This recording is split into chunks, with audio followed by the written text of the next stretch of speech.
The latest U.S. retail sales numbers are out for March, and, well, they certainly caught the eye. They really did. A pretty significant jump. We're talking 1.4% month over month. Right, 1.4%. And that's actually the biggest single monthly increase we've seen since, what, January of last year? January 2023, yeah. So it's quite notable, though it's worth saying it was pretty much in line with what analysts were forecasting. Okay, so not a complete shock to the markets, but still a strong number. What was really driving that surge? Well, a huge part of it seems to have been motor vehicles and parts. That category alone shot up 5.3%. Wow, 5.3%. Yeah. And the thinking there is tariffs. Exactly. It looks very much like consumers were acting, to buy cars and trucks before some anticipated import tariffs kicked in, potentially raising prices. Makes sense. Sort of a pull-forward effect. Were there other areas that showed strength besides the auto sector? Oh, absolutely. It wasn't just cars. Building material and garden supply stores did well, up 3.3%. Okay. Spring season kicking in there, maybe? Could be part of it. Sporting goods stores also had a solid month, up 2.4%. Right. And importantly, we saw strength in services too. Food service and drinking places, think restaurants and bars, they were up a healthy 1.8%. That's interesting, the services side. Yeah. But it wasn't positive across the board, was it? I saw some dips. No, definitely not. Furniture and home furnishing stores actually saw sales drop a bit, down 0.7%. Okay. And department stores were also slightly negative, down 0.3%. And the big one, gasoline stations. Yeah, that was a noticeable decline, down 2.5%.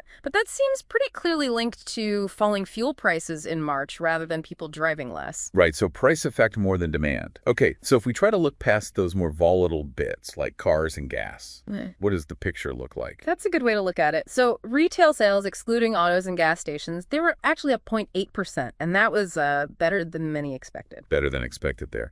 And what about the control group? That's the one economists watch closely for GDP calculations, right? Precisely. That group excludes autos, gas, building materials, and food services. It showed a solid increase of 0.4%. Okay, 0.4%. Solid, but maybe slightly less than hoped. It was just a tick below the consensus forecast, which was around 0.6%. But importantly, the number for the previous month, February, was revised upwards. Ah, okay. Yeah, the February control group sales were initially reported at 1.0%, but they got bumped up to 1.3%. So that paints a slightly stronger picture for the start of the year. That upward revision is definitely helpful context. And you mentioned the food service and drinking places number earlier. Yeah. That suggests good things for services spending overall. It certainly points that way. That kind of discretionary spending often reflects consumer confidence, or at least willingness to spend. And didn't we also see a bit of an ease in inflation in March? Did that play a role? Yes, exactly. The consumer price index, the CPI inflation, moderated a bit in March. Combined with the sales increase, it meant we saw some meaningful, real retail sales gains that's adjusted for inflation for the first time this year. So people's money was actually going a bit further. In essence, yes, which helps explain some of the spending. Okay, so going back to the tariff idea, it really sounds like that potential policy change significantly boosted the March numbers. It seems undeniable that front-running on tariffs, especially in autos, likely provided a major lift that more than offset the drag from lower gas station sales due to prices. Someone described it almost like a giant clearance sale atmosphere. People buying now before expected price hikes. That's a pretty good analogy, yeah. Anticipating sharply higher prices later often triggers that kind of immediate buying behavior.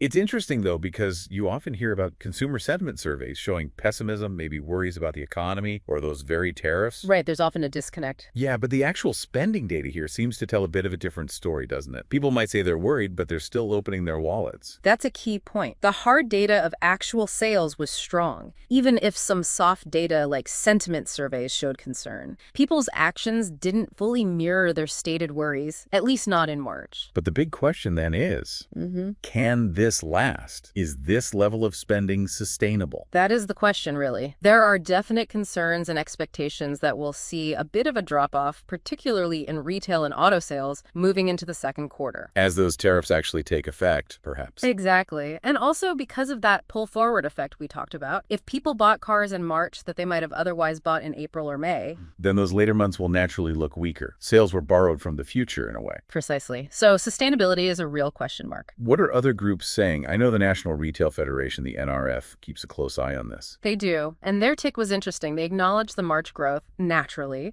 but also highlighted that consumers are worried. Worried about rising tariffs, about policy uncertainty coming out of Washington. So they see the strength, but also the underlying anxiety. Yes. Their chief economist pointed out that things like solid income growth. Lower energy costs during that March period, and maybe larger tax refunds for some people, were helping household budgets. So there were supporting factors beyond just the tariff rush. Correct.